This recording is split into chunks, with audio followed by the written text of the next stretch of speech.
Gəlin bu dəfəki dərsdə Photoshopda şəkillərin ölçüsü, artboardun, yəni ki, tablonun ölçüləri, qabaritləri ilə bağlı mövzulara baxaq. Yenə də əlimizdə bir şəkil olmalıdır ki, onunla işləyək. Bu dəfə şəkili tamam fərqli formada açaq. Keçən dəfəki məstandan biraz fərqli olsun deyə. Bu dəfə olsun hansısa bir şəhər şəkli. Tamam. İşimizi çətinləşdirmək üçün irəli görəcəksiniz niyə çətinləşdirmək deyirəm. Vertikal şaquli istiqamətdə bir şəkil lazımdır. Biz artıq şəkili kopyalayıb Photoshopa atmaq mövzusunu bilirik. Ona görə bu dəfə biraz fərqli formada gedək. Bu şəkli gəlin kompüterə yükləyək. Unsplash'dan şəkli yükləmək üçün yuxarıda Download Free buttonunun kənarındakı bu oxu basırıq. Fərqli ölçülərdə yükləyə bilərik. Əgər bir səbəbdən bizə orijinal nəhəng ölçüdə fayl lazımdırsa, o zaman orijinalını belə götürə bilərik. Amma bugünkü dərsin bizə ən kiçik ölçü belə hətta artırılmasından bəhs edir. Yəni, optimal orta ölçülü bir parametri ölçünü götürək və bu folder butonunu basmaqla şəklin hara düşdüyünü görə bilirik. Bu şəkili Photoshopda atmaq üçün alternativlərimiz var. Kifayət qədərdir. Bir variant bu şəkili basıb saxlayıb Photoshop açıqdırsa, gətiririk Photoshopun üzərinə. Mouse hələ də buraxmamışam və burada buraxdıqdan sonra həmin şəkil Photoshopda açılacaq. Alternativ variant isə elə birbaşa Photoshopun içindən gedib o həmin şəkli tapaq və gətirək bura. Bunun üçün də Open düyməsini basırıq. Biz şəkili yükləmişik, şəkillər düşüb bizdə Download folderinə və fayl bizi gözləyir, şəkil daha doğrusu. Üzərində tıkladıq, Open etdik və üzərində 2 dəfə tıkladıq, şəkil Photoshopda açıldı. Biz bu şəklin ölçülərinə baxmaq istəyirik. Son yeniliklərdən sonra Photoshopda şəklin ölçüsü avtomatik sağ tərəfdə Dynamic Properties, tənzimləmələr pəncərəsində görünür. Amma çox əvvəlki versiyalarda isə təbii ki, bizim belə bir avantajımız yox idi. Ümumiyyətlə, hələ indi də bəzən olacaq ki, biz şəklin ölçüsünə baxmaq üçün menyudan Image Size bölməsinə gedəcəyik və ölçülərimiz burada görünür. Amma əksəriyyətimizin başa düşmədiyi inç ölçü vahidi ilə. Bizə isə indiki halda piksel daha çox maraqlıdır. Ona görə siyahıdan müvafiq olaraq pikseli götürə bilərik. Şəklimizin ölçüsü 1920-3030, hansı ki yükləyəndə də həmin ölçülər burada drop-down menyuda görünmüşdür. Müştəri isə deyir ki, bu şəkli istəyirəm. Şəklin height, hündürlüyü olsun, nə qədər olsun? Ta ki 2000 piksel. 2000 yazdığımız anda proporsional olaraq şəklin eni də ona uyğun dəyişəcək. OK etdiyimiz anda şəkil yeni ölçülər, yeni qabaritlər alacaq.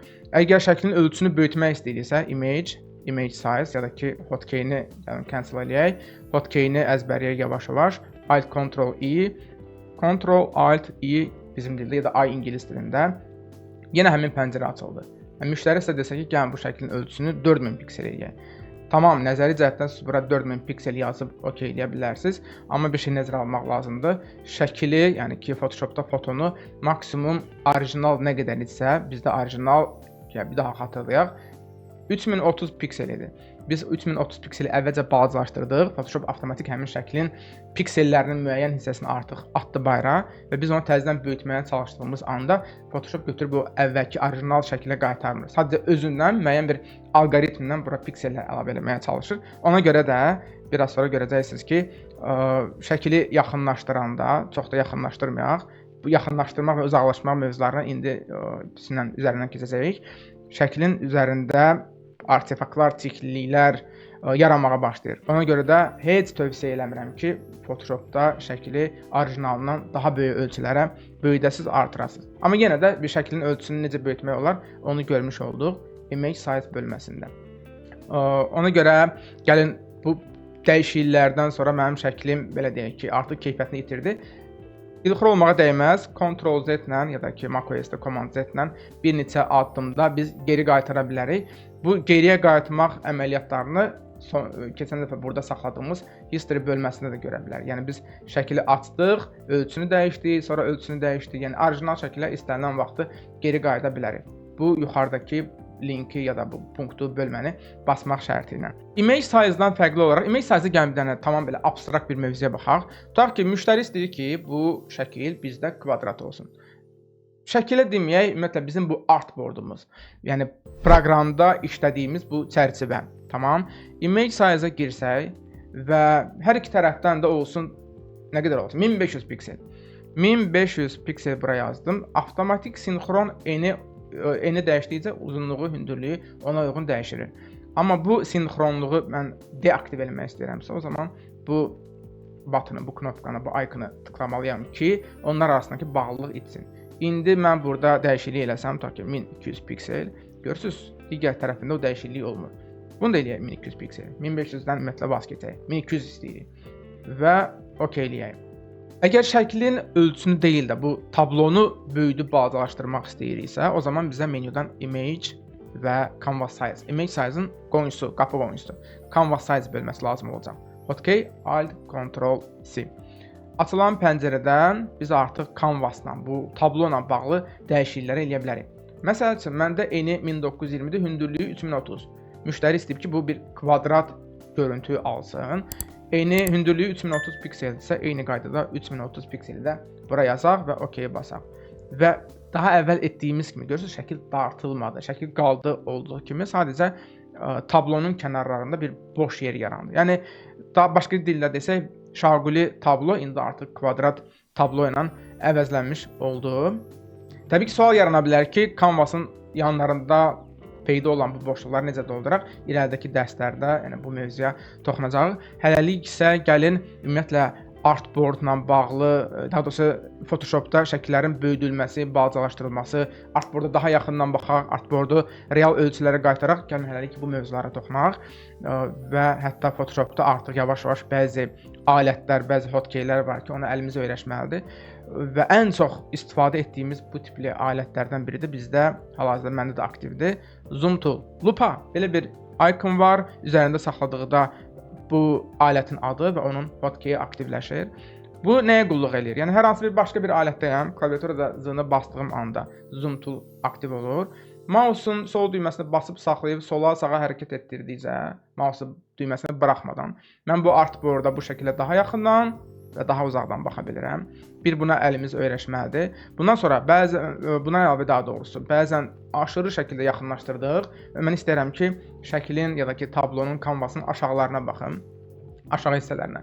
Təbii ki, Photoshop'un bu sağ tərəfində yaranan bu barla biz bunu aşağı-yuxarı eləyə bilərik, amma bu praktik olmaz. Bunun üçün klaviaturada o geniş, böyük button olan space barı ya da ki, rus dilində desək, probeli basıb saxlamaq kifayət edəcək ki, hand tool belə əl formasında bir alət aktiv olsun və onun vasitəsilə mouse'un sol düyməsinə basırsınız. Sanki əllə tutursunuz bu kətanı, bu tablonu və yuxarı doğru, aşağı doğru hərəkət elətdirirsiniz. Eyni zamanda sola sağa doğru. Bu iki şeyə əlimiz öyrəşməlidir. Z hərfi uzaqlaşdırdıq, yaxınlaşdırdıq. Probeli basıb saxladıq, aşağı, yuxarı, sola, sağa. Şəkilləri böyüdüb balacalaşdırmaq üçün təbii ki, Zoom tool'dan və probeli space barı basıb saxlamaqdan biz tez-tez istifadə edəcəyik. Amma bəzən, hətta bəlkə də aktiv şəkildə tez-tez alternativ bir variant var ki, ona da müraciət edirik. O da klaviaturada Ctrl 0 hotkeyidir. Yəni biz nə qədər uzaqlaşdırsaq və ya nə qədər yaxınlaşdırsaq, önəmli deyil. Ctrl 0-dan avtomatik şəkli, canvası tam ekrana yerləşdirəcək şəkildə, belə deyək ki, Photoshop bizə göstərir. Düşünün, çox uzaqlaşdırmısınız, Ctrl 0 tam göstərir. Çox yaxınlaşmısınız, Ctrl 0 şəkil bizə tam göstərilir. Bir də başqa bir variant var. Bizim hal-hazırda şəklimiz bizə 44% miqyasda göstərilir. Yəni bu onun real ölçüsü deyil. Şəklimiz kifayət qədər böyük olduğu üçün biz əslində tam görürük, amma o 44%-ə qədər o şəkil balacalaşdırılıb. Mən isə istəyirəm ki, şəklin orijinal ölçülərini görüm. Bu zaman Ctrl 1 hotkeyini basmaq kifayətdir ki, bizim miqyasımız olsun 100% və bu şəklin real ölçüləridir. Photoshopda açılmış bir şəklin keyfiyyəti ilə bağlı qərar vermək istəyirsinizsə, bu şəklin keyfiyyətli olub-olmadığını bilmək istəyirsinizsə, onu ancaq və ancaq 100% miqyasda baxıb dəyərləndirə bilərsiniz.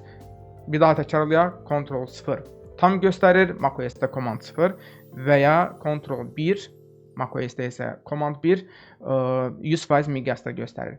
Bu yeniliklərə, bilgi yeniliklərinə öyrəşmək üçün növbəti tapşırıq eyni mənim etdiyim kimi internetdən bir şəkil götürün, onun ölçüsünü image size-dan və ya sağ tərəfdəki properties pəncərəsindən dəyişməyə çalışın. Bunu proporsional və qeyri-proporsional şəkildə reallaşdırın. Bundan başqa tablonun ölçülərinə müdaxilə eləyin. Baxın görün tablo dəyişdikcə şəkil, mərkəzdəki şəkil özünü necə aparacaq və bir də bizim zoom tool və hand tool hərəkət etdirməklə bağlı iki aktiv istifadə etdiyimiz hotkey'ə, daha doğrusu alətə müraciət eləyin. Əlviz buna öyrəşsin.